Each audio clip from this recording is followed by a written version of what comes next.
Item ಯಾವುದೇ ಇರಲಿ try ಮಾಡಿ ಆಚಿ ಚಿಕನ್ ಮಸಾಲಾ. ಮಕ್ಕಳಿಗೆ ಮೊಬೈಲ್ ನಿಷೇಧಕ್ಕೂ ಮುನ್ನ ಅಭಿಪ್ರಾಯವನ್ನ ಕೇಳಿ ಅಂತ ಮಕ್ಕಳ ಹಕ್ಕುಗಳ ರಕ್ಷಣಾ ಹೋರಾಟಗಾರರಿಂದ ಸಿಎಂ ಸಿದ್ದರಾಮಯ್ಯನವರಿಗೆ ಪತ್ರವನ್ನ ಬರೆಯಲಾಗಿದೆ. ಇದು ಜೀ ಕನ್ನಡ ನ್ಯೂಸ್ನ ಎಕ್ಸ್ಕ್ಲೂಸಿವ್ ಸ್ಟೋರಿ. ಮಕ್ಕಳಿಗೆ ಮೊಬೈಲ್ ನಿಷೇಧಕ್ಕೂ ಮುನ್ನ ಅಭಿಪ್ರಾಯವನ್ನ ಕೇಳಿ, ಅಂದ್ರೆ ಮಕ್ಕಳ ಅಭಿಪ್ರಾಯವನ್ನ ಕೇಳಿ ಅಂತ ಹೇಳಿ ಮಕ್ಕಳ ಹಕ್ಕುಗಳ ರಕ್ಷಣಾ ಹೋರಾಟಗಾರರಿಂದ ಸಿಎಂ ಸಿದ್ದರಾಮಯ್ಯನವರಿಗೆ ಪತ್ರವನ್ನ ಬರೆಯಲಾಗಿದೆ. ಇದು ನಿಮ್ಮ ಜೀ ಕನ್ನಡ ನ್ಯೂಸ್ನ ಎಕ್ಸ್ಕ್ಲೂಸಿವ್ ಸ್ಟೋರಿ ಅಂತಾನೆ ಹೇಳಬಹುದು. ಸಿಎಂ ಸಿದ್ದರಾಮಯ್ಯನವರಿಗೆ ನಾಗಸಿಂಹ ರಾವ್ರಿಂದ ಪತ್ರವನ್ನ ಬರೆಯಲಾಗಿದೆ. ಮಕ್ಕಳ ಹಕ್ಕುಗಳ ಉಲ್ಲಂಘನೆ ಬೇಡ ಅಂತ ಹೇಳಿ ಪತ್ರದಲ್ಲಿ ಉಲ್ಲೇಖವನ್ನ ಮಾಡಿದ್ದಾರೆ.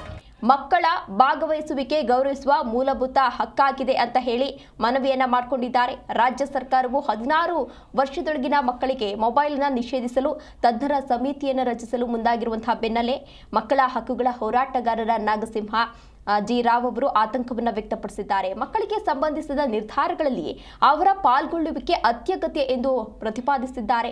ಶಾಲೆಗಳಲ್ಲಿ ಸಮಾಲೋಚನೆಯನ್ನು ನಡೆಸಿ ಮತ್ತು ಆನ್ಲೈನ್ ವೇದಿಕೆಗಳ ಮೂಲಕ ಮಕ್ಕಳ ಅಭಿಪ್ರಾಯವನ್ನು ಪಡೆದು ಅದಾದ ಬಳಿಕ ಅಂತಿಮ ನಿರ್ಧಾರವನ್ನು ಕೈಗೊಳ್ಳಬೇಕು ಅಂತ ಹೇಳಿ ಮನವಿಯನ್ನ ಮಾಡಿಕೊಂಡಿದ್ದಾರೆ. ಇದೇ ವಿಚಾರಕ್ಕೆ ಸಂಬಂಧಪಟ್ಟಂತೆ ಹೆಚ್ಚಿನ ಡೀಟೇಲ್ಸ್ ಅನ್ನ ನೀಡಿದ್ದಾರೆ ನಮ್ಮ ಪ್ರತಿನಿಧಿ ಪ್ರಸನ್ನ. ಪ್ರಸನ್ನ, ಏನಂತ ಮನವಿ ಮಾಡಿಕೊಂಡಿದ್ದಾರೆ, ಪತ್ರದಲ್ಲಿ ಏನಂತ ಉಲ್ಲೇಖ ಮಾಡಿದ್ದಾರೆ?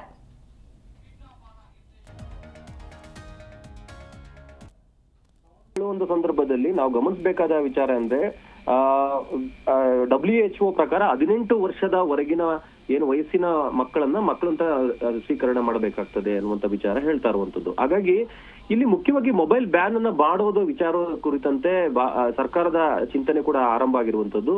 ಅಂದ್ರೆ ಈ ವಿಚಾರ ಏನೋ ಒಳ್ಳೇದೇ, ಆದ್ರೆ ಮಕ್ಕಳ ಒಂದು ಅಭಿಪ್ರಾಯವನ್ನ ಪಡೆಯೋದು ಒಳ್ಳೇದು ಎನ್ನುವಂಥದ್ದು ಏನು ಖ್ಯಾತ ಮಕ್ಕಳ ಒಂದು ಹಕ್ಕುಗಳ ಹೋರಾಟಗಾರ ನಾಗಸಿಂಹ ಅವರು ಸಿಎಂ ಅವ್ರಿಗೆ ಪತ್ರವನ್ನ ಬರೆದಿರುವಂತದ್ದು. ಯಾಕಂತಂದ್ರೆ ಭಾರತದ ರಾಷ್ಟ್ರೀಯ ಮಕ್ಕಳ ನೀತಿ 2013 ಪ್ರಕಾರ ಬದುಕುವಿಕೆ, ಆರೋಗ್ಯ, ಶಿಕ್ಷಣ, ರಕ್ಷಣೆ ಇವೆಲ್ಲದಲ್ಲೂ ಕೂಡ ಮಕ್ಕಳನ್ನು ಕೂಡ ಒಂದು ಒಪಿನಿಯನ್ ಅನ್ನ ಕೇಳಬೇಕು ಎನ್ನುವಂತ ವಿಚಾರವನ್ನ ಪರಿಗಣಿಸಬೇಕಾಗ್ತದೆ ಎನ್ನುವಂಥದ್ದು.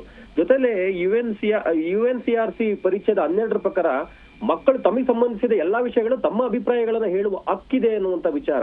ಆ ಹಿನ್ನೆಲೆಯಲ್ಲಿ ಮೊಬೈಲ್ ಬ್ಯಾನ್ ವಿಚಾರ ಒಳ್ಳೇದೇ. ಮಕ್ಕಳ ಮೊಬೈಲ್ ಅನ್ನ ಬಳಸುವಂತದ್ದು, ಅದರಲ್ಲಿ ಶಿಕ್ಷಣದ ವಿಚಾರಕ್ಕೆ ಸಂಬಂಧಪಟ್ಟಂತೆ ಈಗಾಗಲೇ ತಜ್ಞರ ಸಮಿತಿಯನ್ನ ರಚನೆ ಮಾಡ್ಲಿಕ್ಕೂ ಕೂಡ ಸರ್ಕಾರ ನಿರ್ಧಾರ ಮಾಡ್ತಿರುವಂತದ್ದು. 16 ವರ್ಷದ ಕೆಳಗಿನ ಮಕ್ಕಳಿಗೆ ಮೊಬೈಲ್ ಫೋನ್ ಬಳಕೆ ಮಾಡಬಾರ್ದು ಅನ್ನುವಂತ ಬಳಕೆಯನ್ನ ನಿಷೇಧ ಹೇರುವ ಕುರಿತಂತೆ ಚಿಂತನೆಯನ್ನು ನಡೀತಾ ಇದೆ.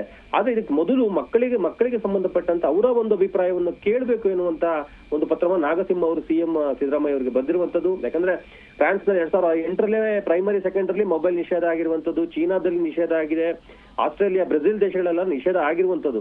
ಇದಕ್ಕೆ ಸಂಬಂಧಪಟ್ಟಂತೆ ಯಾಕೆ ಈ ವಿಚಾರವನ್ನ ಒತ್ತಿ ಹೇಳ್ತಾ ಇದೆ ಅಂದ್ರೆ, ಮಕ್ಕಳು ಕೇವಲ ಏನು ಗೇಮ್ಗೋಸ್ಕರನೋ ಅಥವಾ ಅವರ ಒಂದು ಬೇರೆ ವಿಚಾರಗಳಿಗೆ ಬಳಸ್ತಾ ಇಲ್ಲ ಮೊಬೈಲ್ನ.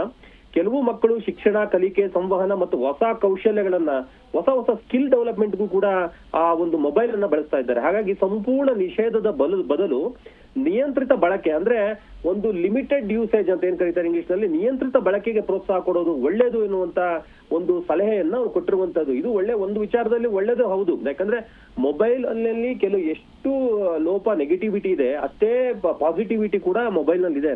ಹಾಗಾಗಿ ಎಲ್ಲೋ ಒಂದು ಕಡೆ ಮೊಬೈಲ್ ಸಂಪೂರ್ಣ ನಿಷೇಧ ಮಾಡೋ ಬದಲು ಆ ಮೊಬೈಲ್ ನಲ್ಲಿ ಸರಿಯಾಗಿ ಒಂದು ಶಿಕ್ಷಣಕ್ಕೆ ಸಂಬಂಧಪಟ್ಟಂತೆ ಕಲಿಕೆ, ಸಂವಹನ, ಹೊಸ ಸ್ಕಿಲ್ಸ್ ಕಲಿಕೆಗೆ ಸಂಬಂಧಪಟ್ಟಂತ ಅವಕಾಶವನ್ನು ಮೊಬೈಲ್ ಕೊಡುವಂತದ್ದು, ಮತ್ತೆ ಉಳಿದವಕ್ಕೆ ಮೊಬೈಲ್ ನ ರಿಸ್ಟ್ರಿಕ್ಷನ್ ಮಾಡುವಂತದ್ದು, ಗೇಮ್ ಆಗಿರುವಂತದ್ದು, ಮತ್ತೆ ಬೇರೆ ಬೇರೆ ವಿಚಾರಗಳು ಏನು ಈಗ ಆನ್ಲೈನ್ ಗೇಮಿಂಗ್ಸ್ ಗಳೆಲ್ಲ ಮಾಡ್ತಾ ಇದ್ದಾರೆ ಮಕ್ಕಳು, ಅವಕ್ಕೆ ಸಂಬಂಧಪಟ್ಟ ನಿಷೇಧವನ್ನ ಇರುವಂತದ್ದು ಒಳ್ಳೇದು.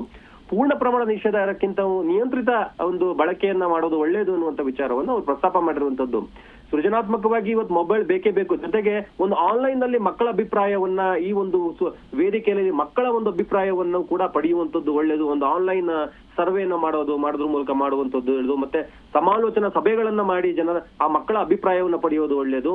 ಮತ್ತೆ ತಜ್ಞರ ಸಮಿತಿಯಲ್ಲಿ ಮಕ್ಕಳ ಪ್ರತಿನಿಧಿಗಳನ್ನ ಸೇರಿಸಿ ಅವ್ರು ಏನು ಅಭಿಪ್ರಾಯಗಳನ್ನ ಹೇಳಿಸ್ತಾರೆ ಅವೆಲ್ಲವನ್ನು ಬಳಸ್ಕೊಂಡು ಒಂದು ಸ್ಟ್ಯಾಂಡರ್ಡ್ ಆಪರೇಟಿವ್ ಪ್ರೊಸೀಜರ್ SOP ನ ಮಾಡೋದ್ರ ಮೂಲಕ ಇದನ್ನ ನಿಯಂತ್ರಿತ ಬಳಕೆಗೆ ಉತ್ತೇಜನ ಕೊಡುವುದು ಒಳ್ಳೇದು ಅನ್ನುವಂತ ವಿಚಾರವನ್ನ ಪ್ರಸ್ತಾವ ಮಾಡಿದ್ದಾರೆ. ಅವ್ರು ಹೇಳಿರುವುದು ಬಹಳ ಒಂದು ಗಂಭೀರವಾದ ವಿಚಾರ ಕೂಡ ಹೌದು.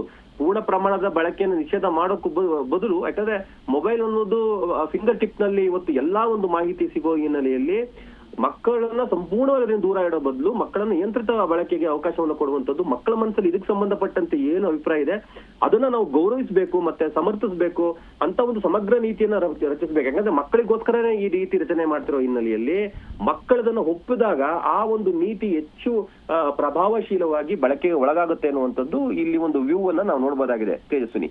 ಓಕೆ, ಧನ್ಯವಾದ ಪ್ರಸನ್ನ ದೇವನೂರು ತಮ್ಮೆಲ್ಲ ಡೀಟೇಲ್ಸ್ಗಾಗಿ.